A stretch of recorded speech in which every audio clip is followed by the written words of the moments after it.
KIMT Storm Track 3 meteorologist Sara Knox is joining us now. A minute ago, you were talking about April showers bringing May flowers.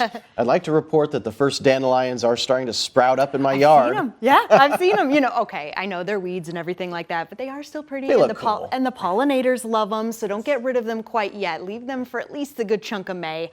We need those pollinators out there, so glad you brought that up, Nick. Thank you. But it's true, yeah, the April showers bringing the May weeds and flowers. That is something to keep in mind here as we come into tonight specifically and into tomorrow, our official last day of April. Right now, though, no showers to report. Austin bringing the blue skies. There's still plenty of cloud cover to note. Some of these clouds are very, very thin. They're very high up in the atmosphere. Perhaps you saw it this morning. There was a nice sun halo. Maybe you're not like me and you're not staring right at the sun. Please don't do that. But it was definitely there. We have these high flying ice crystal clouds, and that's pretty much it, at least for now, at least for the lunch hour, because clouds will thicken right back up as we get later into this afternoon and ultimately into the evening, and thus bring that chance for a few showers.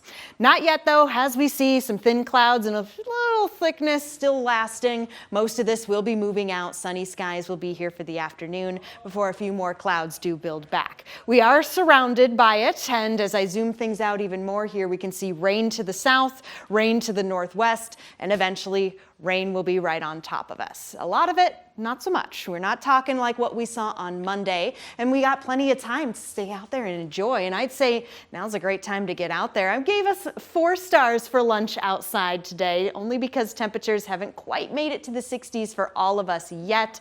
And then dinner, also 4 stars, because yeah, we'll make it into the 60s. Temperatures very comfortable, but the cloudy skies are what does it for me. All right, 4 stars is still great though. Get out there, enjoy some lunch. Temperatures getting into the mid 60s today, which is pretty close to normal, perhaps a few degrees above that normal. By the time we get into tonight, the scattered showers move in, but the lows stay near the 50-degree mark, so not quite as chilly as where we started off this morning.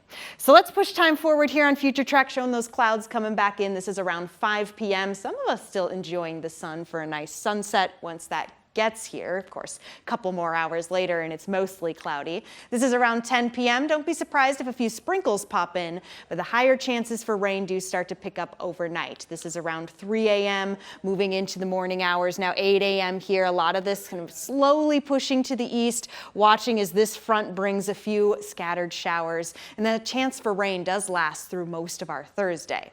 So I told you, not quite as much as we saw on Monday, but decent amount. The next 48 hours especially brings it to Decorah, where we're looking at the potential for more than ½ inch of rainfall.